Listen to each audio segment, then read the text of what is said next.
Why,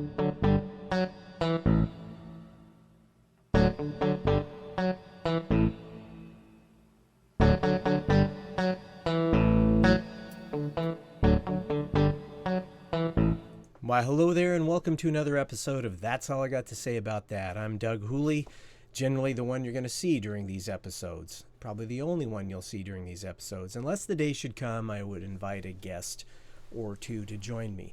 Anyway, today I want to talk about a very common belief amongst Christians who believe that Jesus will return again in our future.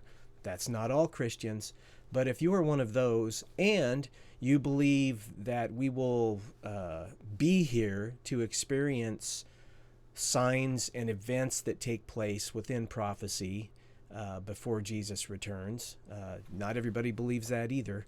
And if you believe that we can take those things as they were talked about at face value, almost like in a literal sense, except literalism does not take into account idioms of the day, the culture, the times, those kind of things. So prophecies taken at face value for what they are. So if you're in that group of people, and now you don't include all Christians, but a significant portion of them, then you may have this belief that it is necessary to have a new Jewish temple on the Temple Mount in Jerusalem in Israel before Jesus can return. And I want to talk about that and why some people believe that. Essentially, we can trace that belief to what Jesus says in his Olivet Discourse, the talk that he gave to his disciples about his own return and the events that would surround his return and the end of the age. And what he says there can be found in Matthew chapter 24, verses 15 to 16. I'm going to read that for you. It says, "So when you see the abomination of desolation spoken of by the prophet Daniel standing in the holy place," and there's a parenthetical statement, "let the reader understand, then let those who are in Judea flee to the mountains." Now what Jesus is talking about is he is citing from a couple different chapters in the book of Daniel. First, verse 27 in chapter 9, where Daniel writes, "And he," referring to the Antichrist, "shall make a strong covenant with many for 1 week. And for half of the week he shall put an end to sacrifice and offering. And on the wing of abominations shall come one who makes desolate until the decreed end is poured out on the desolator." And he's also talking about up ahead in chapter 12, verse 11, where Daniel writes, "And from the time that the regular burnt offering is taken away, and the abomination that makes desolate is set up, there shall be 1,290 days." That's what Jesus is referring back to when he says, when you see the abomination of desolation spoken of by the prophet Daniel, then let those who are in Judea flee to the mountains. He's citing or quoting Daniel from those couple passages back there in the book that Daniel wrote. And so this abomination of desolation that takes place involves several components. And I don't want to talk about all of those because it'd take far too long. I want to focus on this one component of the abomination of desolation, which is the halting of the sacrifice and offerings, the daily sacrifice and offerings. He stops that. This will occur halfway through this period that's known as the 70th week of Daniel, a period that lasts 7 years long, and this event takes place exactly in the middle of it, on day 1260, and there's still 1260 days remaining till the end, or 1290 if you count the extra 30-day period. This is why I don't want to get into this, because it gets kind of complicated. But anyway, this event of the abomination of desolation takes place right in the middle of this 7-year period.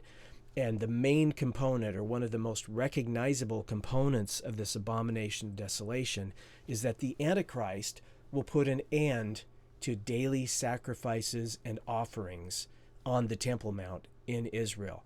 So one thinks that, well, naturally, it's the holy place. We've got to have a temple there because we don't currently have a temple on the Temple Mount. Well, that's not exactly true.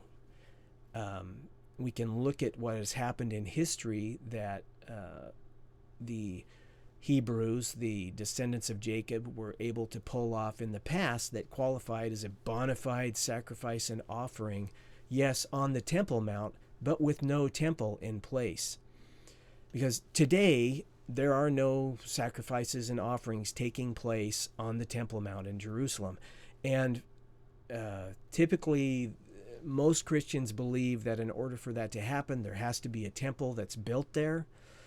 And there is a huge, glaring, major obstacle that stands in the way of doing that. And that is sitting on the spot where many believe to be the place where the first and second temples were built, the one by Solomon, the one by Herod the Great. The Dome of the Rock sits, one of the holy places of Islam. The Muslims believe it's like their third most holy spot in the world. And so it attracts many worshipers every year to that spot. To tear that down would absolutely cause an unprecedented holy war. And so that's not something to be taken lightly. The Muslim Waqf, this committee of, I think it has 16 people in it, they oversee what goes on the Temple Mount. And they're kind of in a partnership with Israel, who says that they maintain sovereignty over the Temple Mount, but they have given away their control of it to the Waqf for the most part. They still maintain security over it and that sort of thing, but they allow the Waqf to dictate what's going to happen up there. And until recently, you couldn't even pray up there as a Jew. Now they'll allow, as for the last few months, they allow prayers up there so long as they're not overt and disruptive and making a big show. But there are many Jews now that will make the trip up there and they'll prostrate themselves out before where they believe that the temple once was. Anyway, very holy place. But the Dome of the Rock sits where many think that a temple needs to be built. And so how could that ever happen?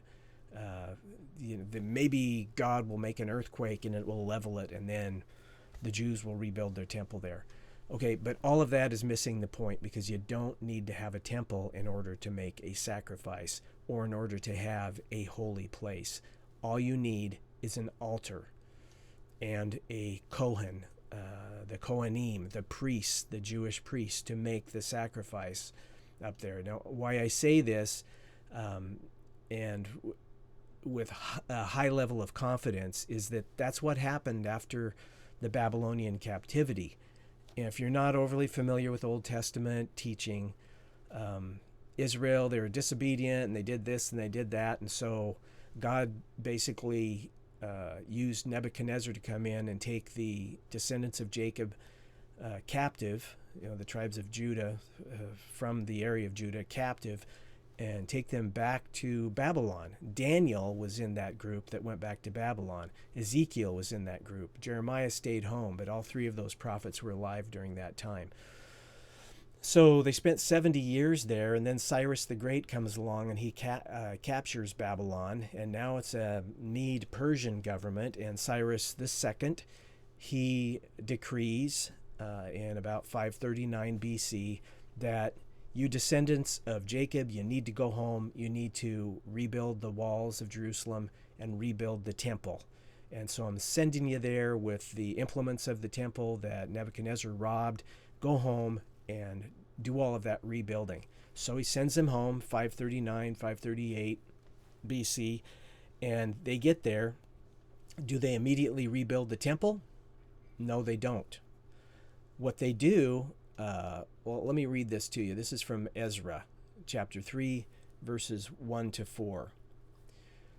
When the 7th month came and the children of Israel were in the towns, this is the 7th month after they had returned, the people gathered as one man to Jerusalem. Then arose Yeshua, the son of Johadak, with his fellow priests, and Zerubbabel, the son of, not even going to try, with his kinsmen, and they built the altar of the God of Israel to offer burnt offerings on it, as written in the law of Moses, the man of God.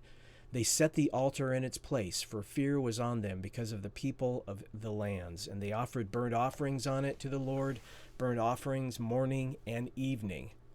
They rebuilt the altar and they didn't have a temple. They wouldn't have the temple for another like almost 20 years. It took them 20 years to rebuild the temple after they'd been commissioned and sent home to do so. Until that time, they, on a daily basis, made sacrifices and offerings on an altar on the Temple Mount in Jerusalem, but without a temple. So it's historically accurate and believable to say that you do not need a temple in order to make sacrifices to God on the altar.